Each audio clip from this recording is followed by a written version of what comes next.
So what is up guys? Good morning. So yun guys, papunta na kami ngayon sa Lucena, sa Manuel S. N. Verga University, kung saan mag-enroll si JM. Kasi dati ako nag-aaral doon. And by the way, today is Thursday. Thursday ngayon. Masiraan yung mga sundalo. Napatigil kami doon guys. Kala namin mahuhuli. Kinabahan eh. Dami. Oh my god. Napa-seatbelt kami na unang oras. Ba't nga ba walang seatbelt eh, no? Philippine Army talaga na bro. Hindi, naglilinis. Naglilinis lang. Isa-isa naglilinis. So ayan guys, kasama ko nga pala si Rion, yung nag-video ng aking film. Siya ang aking videographer sa Timonan. Subscribe kayo kay Rion at nag-grind kami ngayon sa mga anong dapat gawin. Mga fast na nagawa na yun guys. Nilalagay ko lang sa YouTube for memories. Possible of memory loss, so lagay natin na as much as possible yung mga ating nagawa sa mundo. We vlog for memories, not for views. Not for money. I mean, okay lang. Okay lang. Baka naman. And dadami pa yun guys. Marami akong balak magawa eh. Babatak talaga pre. Uy, siya, break mo dun. Nasa tindahan. Nagbabantay? Nagbabantay, hindi ako kita. So yun guys, may pupuntahan pa pala kami bago kami pumunta sa Lucena. Dadaanan ni JM yung isa niya pang kasama. Sabay sila ata mag-enroll doon. Ano pangalan JM? John Lawrence yun, pero pwede yung tawaging Delo. Paano naging Delo?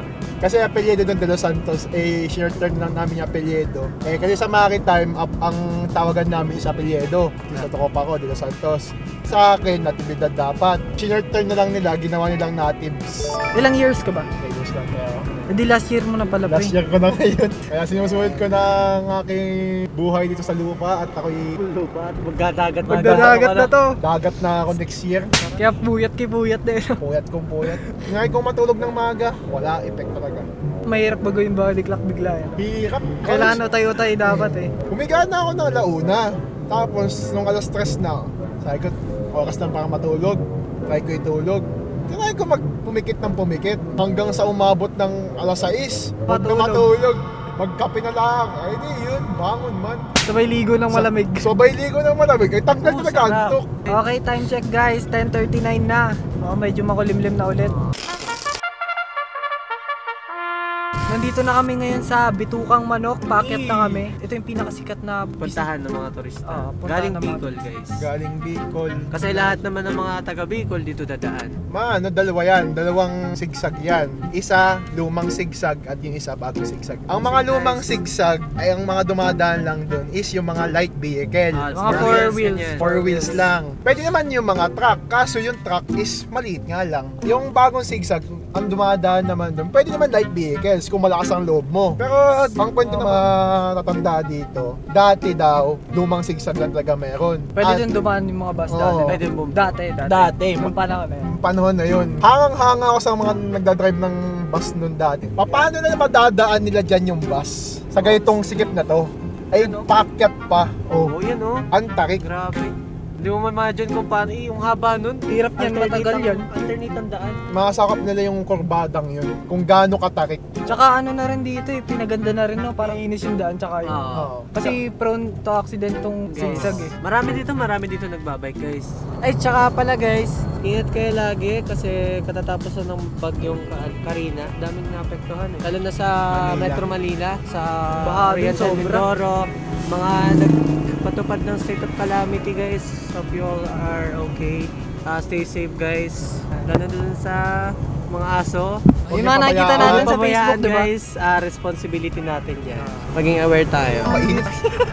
So, sabay bukas ng bintana. Nainitan pala kayo, sabihin nyo naman kasi.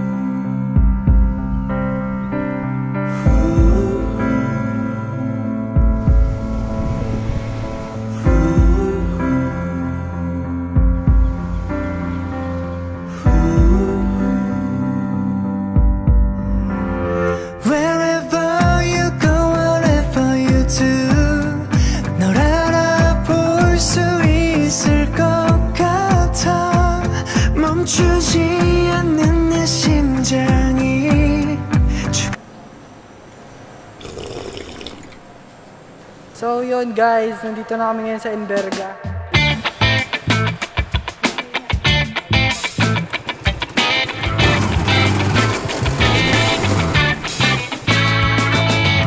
So what is up guys, nandito na kami ngayon sa department na Maritime. Yun, iniintay lang namin si JM dito kasi nagpasok siya dun sa room ng College of Maritime Education. Yun Hintay guys, lang namin. Hintay Medyo lang namin. mainit na, may sikat ng araw. Kita nyo naman. init na dito ng konti. Pun na ako. What's up bro? Ayos lang. Dapat yun nandito. Chat sana kita kanina pre. Mm. Tanong ko kung nasa dorm ka. Pasok ko na namin sa August 5 agad. Enrollment week na nga namin eh. Gabi pre, saan ka ba? Dito lang kami. Kantin lang kami bali.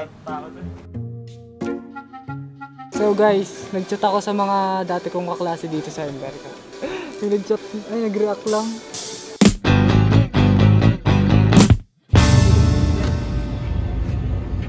Yeah. Go.